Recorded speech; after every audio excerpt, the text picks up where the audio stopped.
Hey everyone, and welcome back to Building on 16. In today's video, we're going to give you an update on the progress we've made on our tiny house build.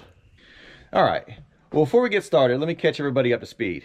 So this initial project started off with this building just being a 12 by 24.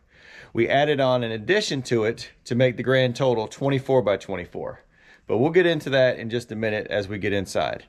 So when we left off, this right here was framed. The siding was missing up top there, and we had to add this front door in. So that's all completed now. There's still some work to be done, finished work to be done around the trim and to this front porch. But we've got started with it, and we just got to get it finished. So let's take a walk inside. Now, as you can see, a lot of work's been done if you've watched our last videos where this was just framed. So we are already completed up to the sheetrock, and that's why I really wanted to do this video before we got any more done so I could catch everybody up to speed. Let's start here first with the kitchen area, and let me kind of go over this.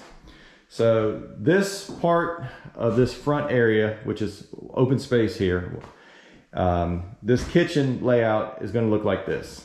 So as you can see right there is the plumbing for the sink, and let me get you in here and see that is the water for the ice maker. So the refrigerator is going to sit there. The sink is right here. Some countertops. That's the power right there for the stove. And then the countertops will continue. We're not sure if we're going to come out here. You can see my tape on the floor. That is our mock-up if we came this way with a peninsula or island, or if we're going to come over to this side of it and maybe do a small table. So as you can see, there's still a little bit of planning left to do with the kitchen. It's not your typical way to build, but it's the way we're doing it. So on over here, this side is the living space. I'll get back to that in a minute. What I'll do is we'll finish up. I'll kind of go over the plumbing part of this. So with the plumber, he came in, again, got the kitchen. Here's the bathroom.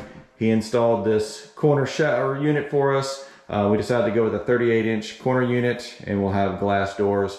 The plumbing for the commode there, and here's the plumbing for the vanity. So that's the bathroom, and then this is where the laundry is going to be. Here's the breaker panel. This is kind of a utility room. It's going to be a closet. This is where the breaker panel is, and the washroom. So all the hookups we need, power and water for a stackable washer and dryer. And then that is the water line right there, because we are going to do a tankless water heater. Done a little bit of research, good and bad on that, so hopefully it works out for us. But again, and then this room here is the bedroom. Not a whole lot to see in there. So back out here to the main area where it's the kitchen and living space. So back over here, a lot of tools all in the way, of course. Full-blown construction site at this point. So living space, probably a couple couches, this wall here. We've got all the hookups we need for the TV, power, HDMI, all the good stuff right there. So a lot has changed. And some of the things we're able to do ourselves. The plumbing, we ended up hiring out to a licensed plumber. And I'm glad we did it one time. It probably would have taken me a lot longer to do it. And just knowing that it's done right makes me feel a lot better about all, you know, especially water being behind the walls and all the plumbing and things like that underneath the house. So the electrical is something that I am working on with my neighbor. He is someone who knows a lot about electrical and is helping me out with that. So we have all that roughed in, and as you can see above, the wiring is still up there for the ceiling, which we will do a tongue and groove up there, and that's why that's still open. So electrical's roughed in, and then the insulation is something we actually were able to do, and we did a little bit of extra. We insulated all the interior walls just to help with the sound, and we did like a rock wool in that room that divides the bedroom and the living space there, especially with the TV. Hopefully it'll help with some of the sound issues. So that leaves us with the sheetrock to go over. Something else, we brought someone in. I was able to get some help from the framers and to get a contact, and called him out, and it was something he was able to get right on and do.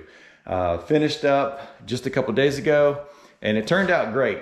So happy with that. And now it's time to prime and paint this place so I can get the ceiling boards up, because I do plan on coming in here with a sprayer, getting this whole thing coated with primer, and then getting the back part of this place ceilings painted. So that's going to be our next project, is to get that done. We have started buying some of the tongue and groove boards, because that's also going to go up into the front porch. So a lot of fun things going on here, but I did want to catch everybody up to speed on where we are. We are still rolling with this and making a lot of progress now. So if you see anything here, or you have any comments for us on what's going to make some of our next steps better, please feel free to drop a comment. We love reading all those. We appreciate everybody following along with this build and watching these videos of ours. Really appreciate that. If you would, think about subscribing to our channel, giving us the thumbs up, and we will see you on the next one.